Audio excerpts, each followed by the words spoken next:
Hey everyone, this is Chris Harrison with REMAX First Realty, and I'm sitting here today with my partner John Marinaro. He is a lender that I've been working with for a couple years now, and he's with an Absolute Home Mortgage Corporation.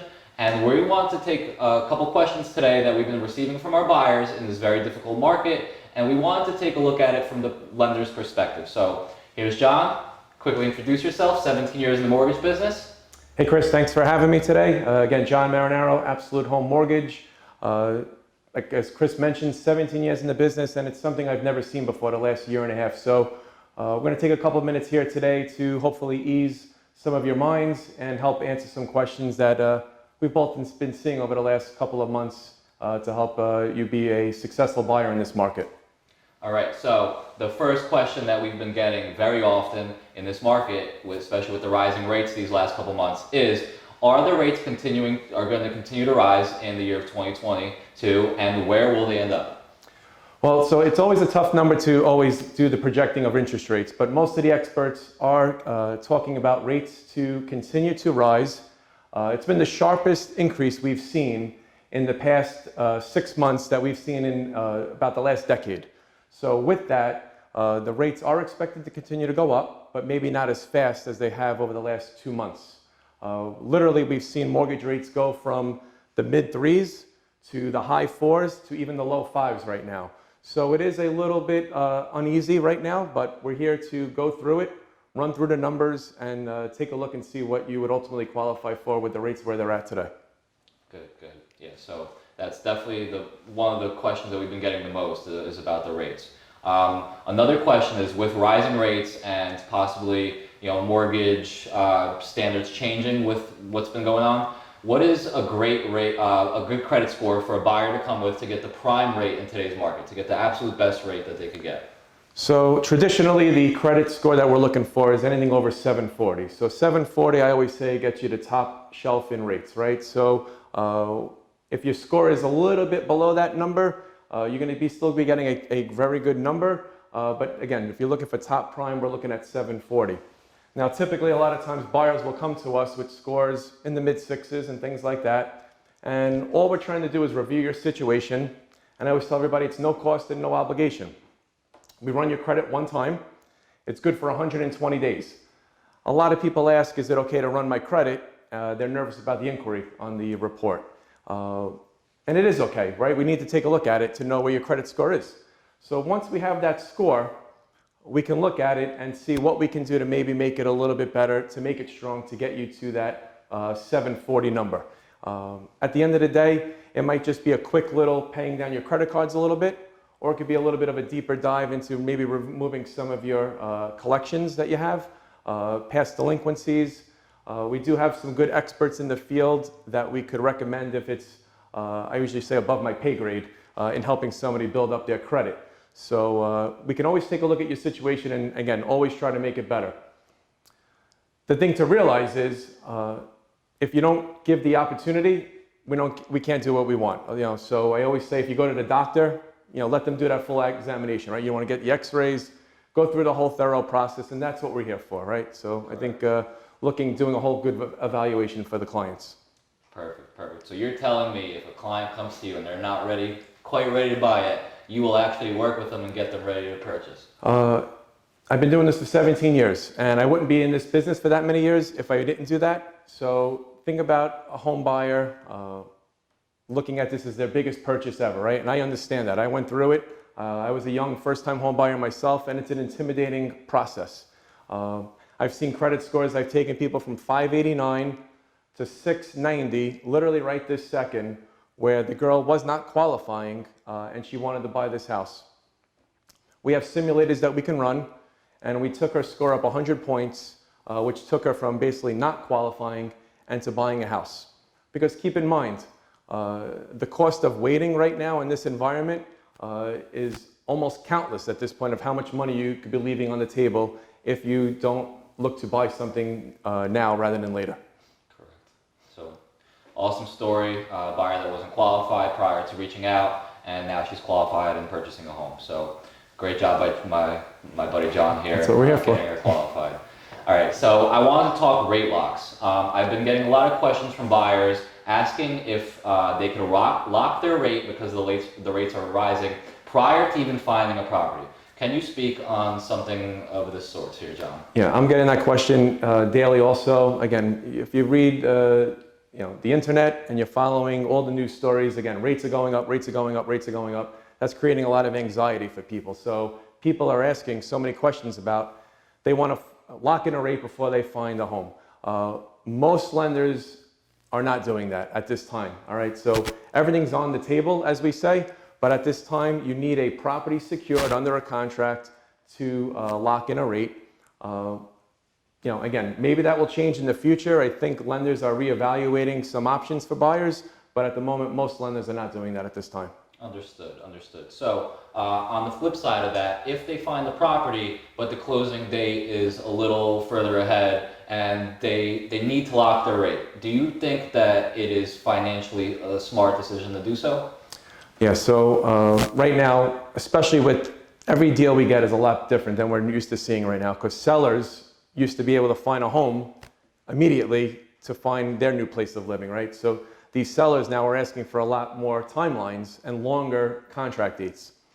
So we've been seeing 60 days, 90 days, 120 days looking at before the deal comes to a conclusion. With that, we do have options to go out to 90 days very easily, if not 120 days.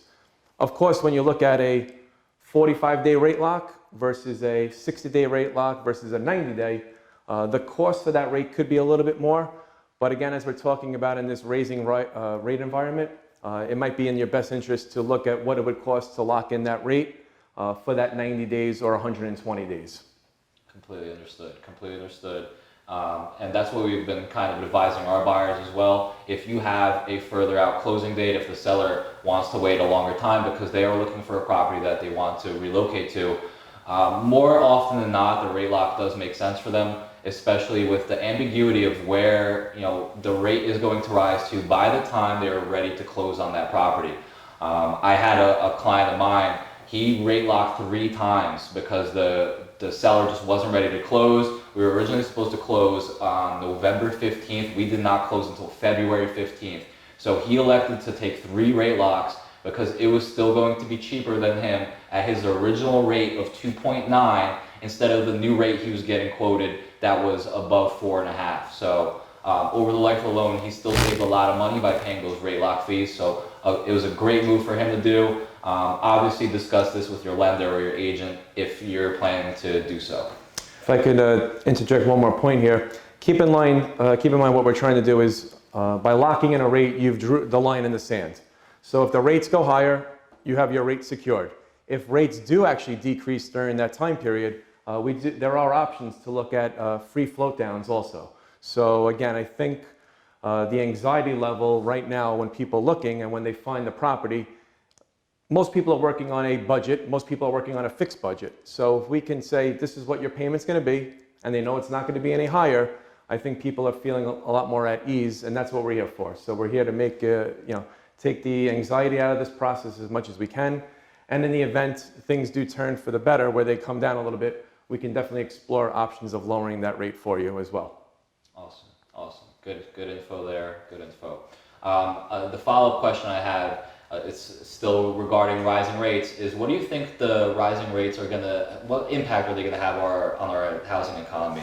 How are buyers who are already struggling to find properties are going to deal with already short inventory and as well as rising rates and possibly rising prices because of rising rates? Yeah, so right now with the rates going up, I think people are taking a look at all aspects of their budget. At the end of the day, when rates were at 2.625, or in my 17 years, I can't tell the stories of my parents when rates were in the 10 and 18% numbers, but I did see 6.5% in my 17 years of working in this business. It always boils down to me, monthly payment, right? So what is your payment that you're comfortable with?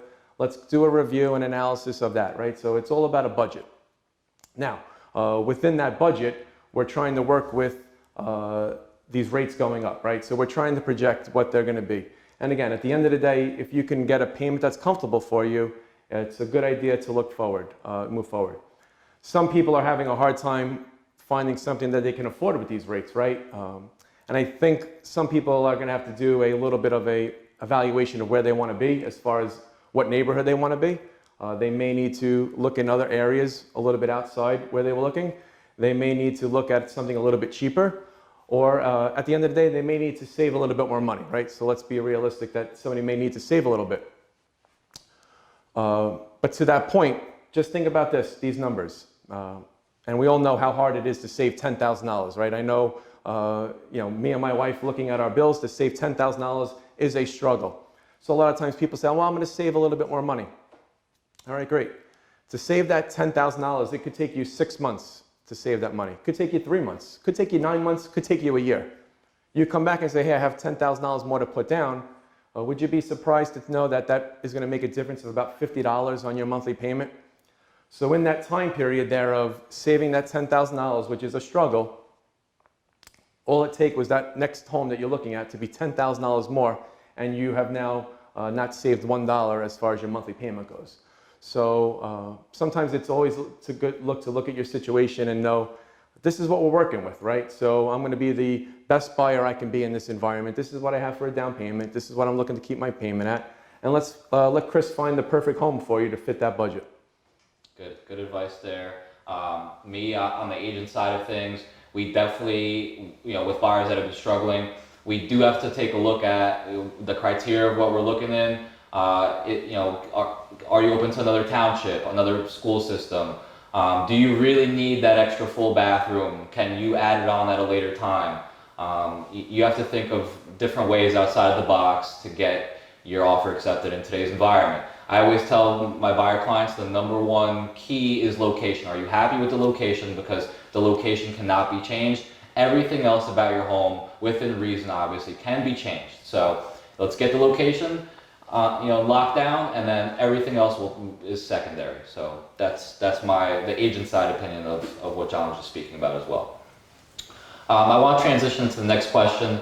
Is in this very competitive environment, it's very important to get into the new listings early, and if you like the property, you need to write your offer, get your foot in the door first, or present your offer very quickly. If I'm working with a buyer who's not pre-approved yet and they happen to find a home that they love, how long does it take on average if they give you all the documentation to get a mortgage pre-approval and be ready to close? So the good news with us, we have a great team of people that I work with. We have 3 assistants that are on staff that are working on the weekends. We have people ready to go at night. So we're ready to go at any moment when that phone call rings to help service you guys. So in the event you call me at a Wednesday night at 8 o'clock at night and you got to get an offer in, we're ready to go. So you call us up. If we can make a determination right there on the phone in that half hour to 45-minute conversation, we'll send you the pre-approval. If it's something that we want to take a second look at, I'm going to ask for some documentation, which could be a W-2, a pay stub, a bank statement, all of which most people can send over within 10 or 15 minutes. Most stuff is at their hands. And once we review that, again, we could send the documentation. So in reality, if there's a property that somebody loves, they want to make an offer on it, and we're ready to go, let's rock and roll, get them the house, get them pre-approved, get them the numbers, and get you out the door to get that house. Awesome. And I could vouch for John. We've been in multiple situations where I'm out with a new buyer, either we just met or they weren't really ready to get a pre-approval yet, and all of a sudden, of course, it's the property that they fall in love with. We need to write an offer on the property. A quick phone call to John, and I always get back. It's the quickest pre-approval I receive. Working with other lenders, you don't get it back as fast. And you definitely don't get the nights and weekend service like you do with John here as well. So it's much appreciated on my end, and I know the buyers appreciate it, especially in a very competitive market. You don't have time to wait on lenders. You don't have time to work 9 to 5 only, and that's it. Real estate operates beyond the 9 to 5 hours. So and with that, the local lender aspect is what I believe in. I've worked at some of the larger lenders in the past, and I've always found in my last 7 years of working with a smaller lender, having that ability to facilitate the transaction very quickly has led to positive results. Also, being local in the area, there's plenty of times where you might be putting an offer in on a home where the listing agent as well. I may know the listing agent as well, and just having that quick conversation to say this is a super well qualified buyer, stable income, stable job, has given people a little bit to look at the aspect of just a contract, right? So we're here again to advocate for you, support you, and ultimately do everything we can within reason to help you win that property. 11 years ago when I bought my house, there was 2 offers. And I couldn't believe there was a second offer. I really thought it was made up, to be honest with you, right? Now you're hearing 10, 15, 20, 35, 40 offers. So the competition out there for you at this point as the home buyer is super, super strong. So everything we can do to help support them in getting that offer accepted, we're going to try to do.